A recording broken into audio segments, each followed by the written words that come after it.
But essentially, a virgin is a far better choice than a woman that's slept with 11 guys.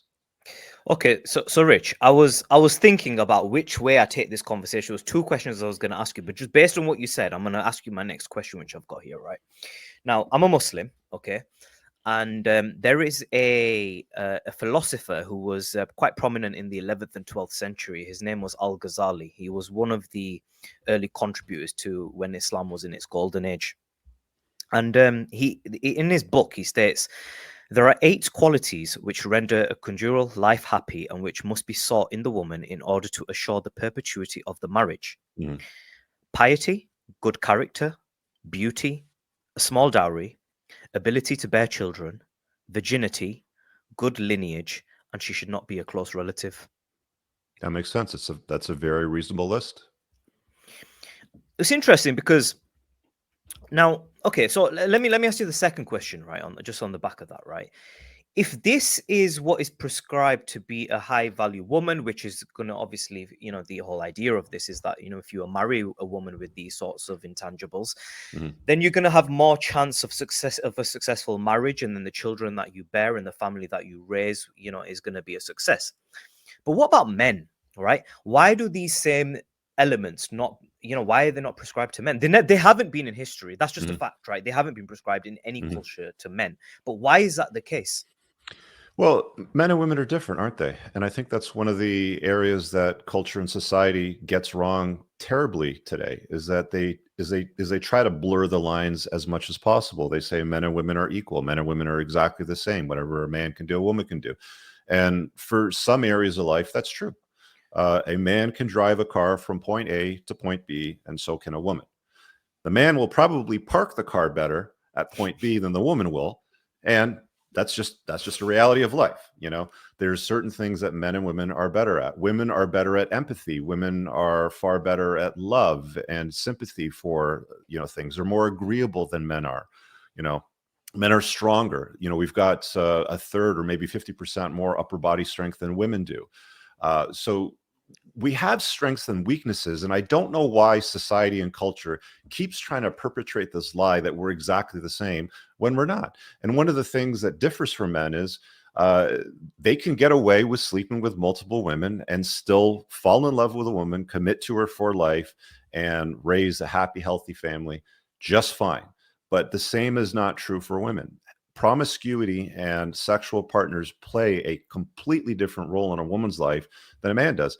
And in fact, I mean, if you were to tell a woman, well, he slept with 20 guys, she probably won't care. In fact, it's desirable when you survey a lot of women that they want a guy with some experience, because there's some social proof there. There's some pre-selection that 20 other women wanted to be with him. It's one of the reasons why, there's this funny joke out there that a woman today would rather date or sleep with a married man than be with a loser that lives in his mom's basement, because the married guy has pre-selection, right? Another woman has chosen him. He has resources that he can distribute and share, which is why, you get these phenomenons that actually happen. It's interesting though, isn't it? It's a good question. I think I'll tell you my take on this, honestly speaking, right? I'll give you my opinion on this. I think that, when you have a relationship, you have one relationship, a second, and a third, and a fourth, right? As soon as you get to that fourth, fifth, and you start building on it, whether it's a woman or a man, my opinion is, right, you carry baggage from one to the other. You do. Okay. And what happens is you may be involved in a relationship, whether it's male or female, where you have trauma in that relationship, and that Mhm. trauma can carry over to the later part of your life.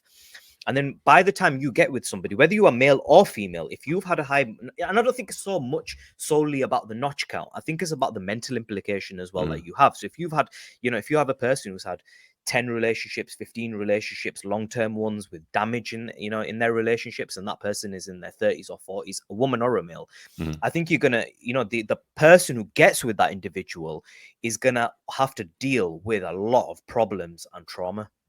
Yeah, I think you're right about the baggage part, and that definitely applies to women. I've noticed women that have been with a lot of guys have a lot more baggage. There's more of he hurt me, he cheated on me, he did whatever to me, and they never really seem to like suss through that. They never seem to work that out. I think men do carry baggage too. We all have been betrayed in our past. Women have done things that have surprised us, have shocked us. It's one of the things that sends men down the rabbit hole of the red pill. And, like the concepts that I talk about in my book and a lot of my videos is they find it because they've been betrayed, because they believed in something that wasn't a reality, that they're then shown a truth or a reality that's very uncomfortable. It's difficult, even painful for a lot of men, and they have to confront it.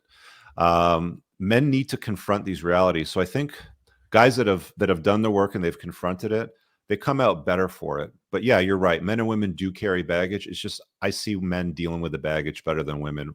Women seem to just carry it around, and it never really seems to go away for them. Interesting, because this is where I kind of stand with this, is that I think that, so a lot of the issues that you talk about when selecting a good woman, I believe that a lot of them qualities, but then you have additional qualities also apply to men. But the difference is that when a woman selects a man, she needs that man to be a high value man in terms of his career as well. And I don't think that applies necessarily this in the opposite direction. But Yeah. there are definitely crossovers between the two. Yeah, because I mean, the biggest difference is that men are viewed as success objects by women. So their notch counting doesn't really matter. As long as they're successful, they're competent, they can make it rain, they're strong, they're virtuous, they can look up to the guy. That's what's most important to women. Whereas for men, women are beauty objects. So a lot of what women do today to try to make themselves more attractive to men, like you'll see them online and they'll brag about their degrees and how smart they are, and they have their own house and they have their own car. Well, what they're defining is what makes men attractive, and they think that if they behave and they act like men, that they will be more attractive to men. But there's no man ever throughout history that's ever looked at a woman's degree on a wall framed in mahogany with little letters after her name that said, "Oh yeah, look at the degree on her, that's hot." They're looking at her walking away in her nice yoga pants. That's just that's just the reality. That's just the reality. I can sit here and say whatever I want, but that is the It's reality, facts. right? It's truth, Yeah, man. it's fact. It's fact. Okay. But Rich. Okay. On the other side, right? You obviously, right. You have women, right, who want to pursue goals. Now, obviously, we've been traditionally a boxing platform, right? And you've seen this rise in women's boxing, and you have people like women Mm. like Katie Taylor doing very well. And you've had other female fighters as well, but women's boxing is increasing, okay? And it's not just boxing, it can be any career. Do you not believe that women should have the right to be able to pursue whatever career path that they want to do? Look, I think anybody should be able to do whatever they want. I'm a libertarian. Just, stay out of my life, stay out of my pockets. I don't want the government involved in anything. So that's just me. But is that what is aligned with their biological imperative? If you enjoyed that clip, click this link over here. It will take you to the full podcast. And remember to subscribe to Be Real TV and follow us on YouTube, Twitter, and Instagram.